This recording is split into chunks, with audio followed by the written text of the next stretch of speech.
Hello and welcome to Roof Talks, a podcast brought to you by Fortis. I am your host, Michelle Dawn Mooney. We have a very exciting podcast episode for you today. 20 years, a big milestone for Fortis, and I am thrilled to bring on three fantastic guests who are going to talk about the history of Fortis, how we got here, and some exciting things on the way.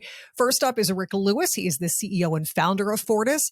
We have Dave Shupman, who is the COO of Fortis, and Greg Hinkle, who is the CFO of Fortis. Thank you all for joining me today. Thank you. Appreciate it. Thank you, Michelle. Really is an exciting conversation we're about to have. But before we do, can we get a brief background from all three of you if we can? Maybe, Rick, do you want to start us off? Sure. So, educational standpoint, background, finance, accounting, econ, math, career standpoint, spent some time in management consulting, transitioned into the CPA business, worked for a CPA firm for a little while. Then I went right into industry. My first industry experience was with a diversified holding company. I had an interest in construction, real estate, light manufacturing. The construction interest was by far the vast majority of the business. What happened to be commercial roofing, and that was in 94 now, so 29 years since I got out of the professional services business, and have not been able to escape the roofing industry since then. And Dave, what about you? Really come from the contracting side of things. Started in Chicago working for a very old line roofing company. They were the cornerstone of what later became a large national roofing contractor. I worked with them, so almost 25 years in contracting, and then coming over onto this side, which we'll talk more about, but very exciting new approach to the industry. And last but not least, Greg? Well, I'm the relatively new person to Fortis. I've been with the firm for about a year. I spent the first 2/3 of my career, about 25 years, in public accounting. I was a partner with PricewaterhouseCoopers.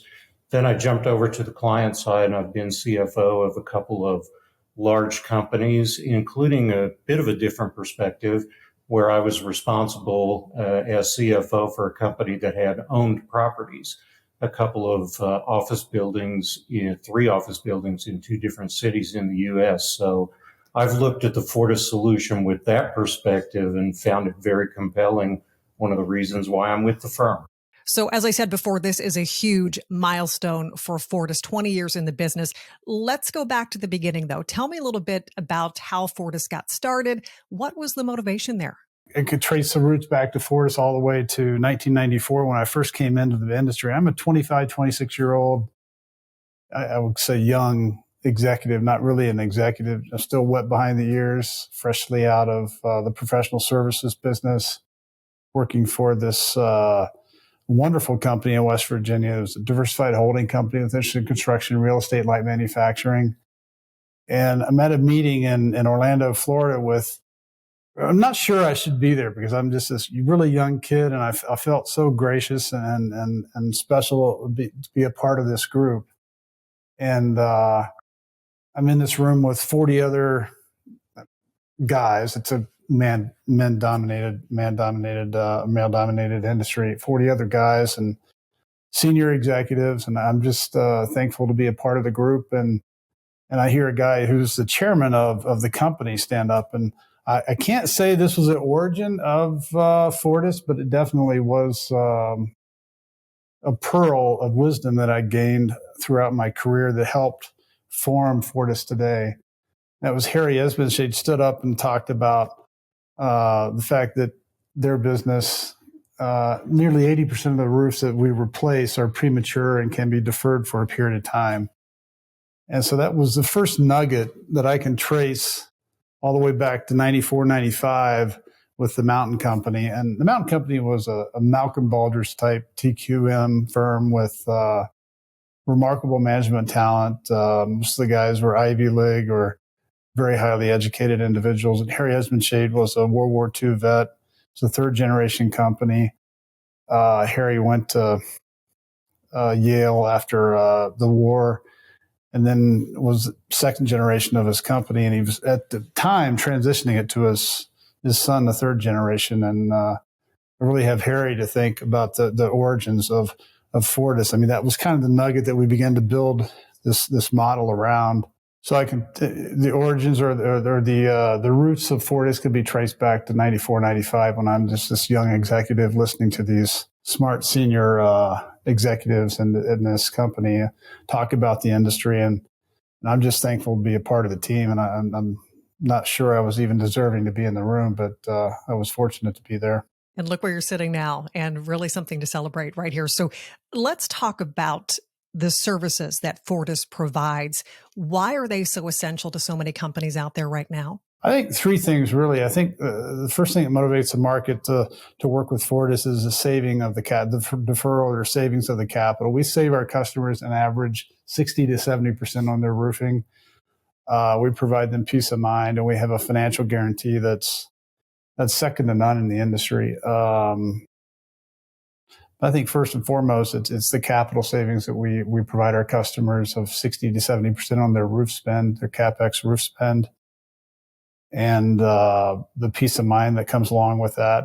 And then the financial security that sets behind the guarantee that we're going to do what we say we're going to do when we say we're going to do it. How do businesses know if and when they need your services? I would think that's kind of a challenge. Retail, everybody wants the shiniest new phone, the new pair of shoes. But when you're talking about services that some people don't even know they need, it could be a little harder. So when it comes to that, is time of the essence? And if so, why? When it comes to really understanding if there is necessity to reach out? Well, I mean, the first indication is a stained ceiling tile generally, or a roof that's leaking, a leaking roof.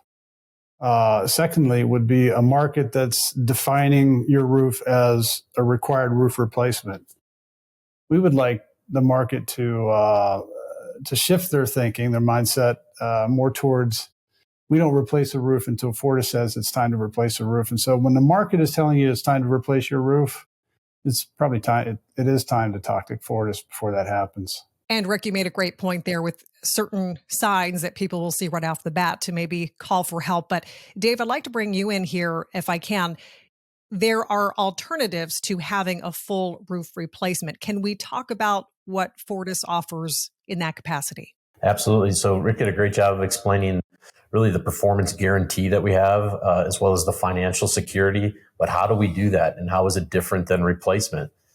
We do what's called reconditioning. We go out, we do a proprietary look at the roof. We score the roof using a lot of data over 20 years that we've collected. We do a lot of lab testing of those materials. We run it through our underwriting department. We really look and see, is this a good candidate for roof life extension? And once we figure out that it is, we meet with our technical teams and figure out what are the things that we need to do to that roof in order to make sure that it's up to our standards and it's going to last for the period of time.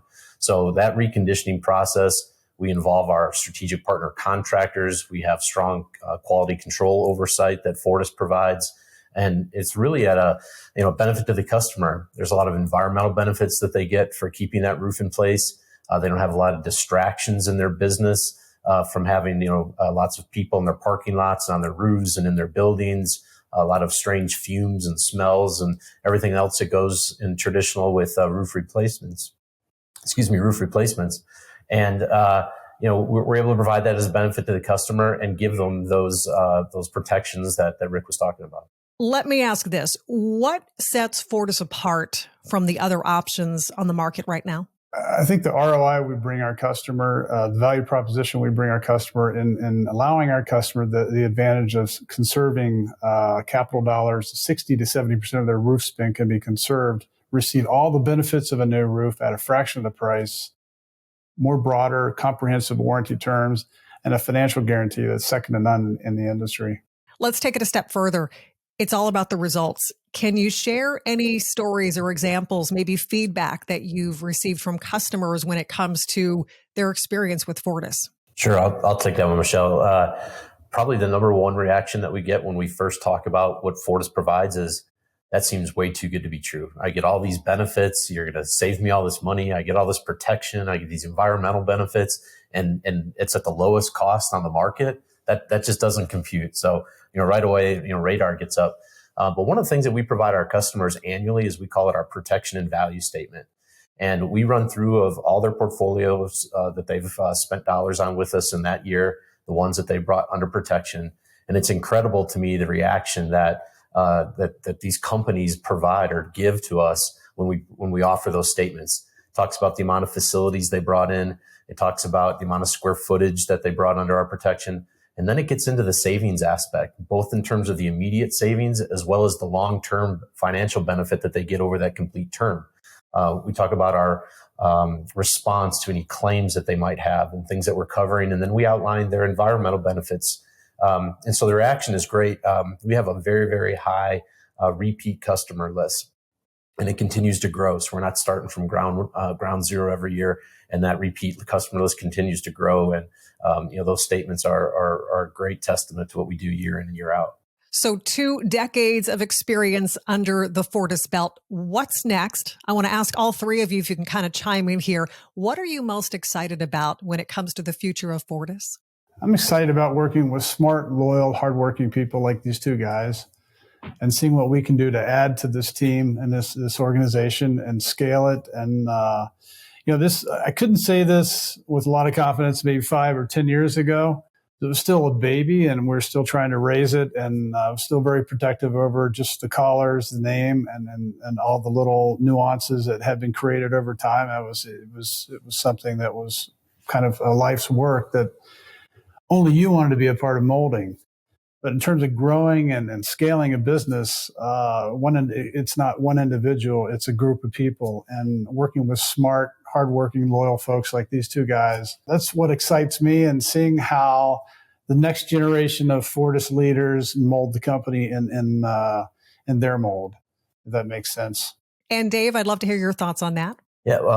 So with this 20-year anniversary, we've been planning for a little bit. We've had the opportunity to kind of look back and reminisce a little bit at the last 20. Greg and I weren't here for all of that, but some significant portions. And some of the greatest things that created our platform, the things that Rick's going to be the most humble about, the idea that he had, the concept, the way that he bootstrapped the business, the way that he put all of the experiences and made the mistakes, and really created this incredible platform that we have to really grow this company off of 20 years later. So we're excited. As Rick said, we're hiring people. We're growing our business. We've got some excellent, Fortune 500 companies that we're working with and continuing to fuel our business. We're attracting, smart, energetic people into the business.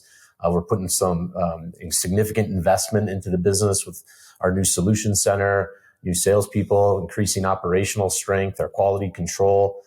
So we really are setting the groundwork to build this thing 20 years in the future as well. And Greg, of course, for a company to flourish and continue, you have to worry about the bottom line, of course. So can you chime in there with your thoughts? Absolutely, Michelle. Well, there are the personal things that Rick and Dave have talked about already, which is we really like working together. Everybody at Fortis really likes working together. We really like our customers. Our customers are wonderful to work with, and it's especially wonderful to work with people when they're happy because we're doing good things for them.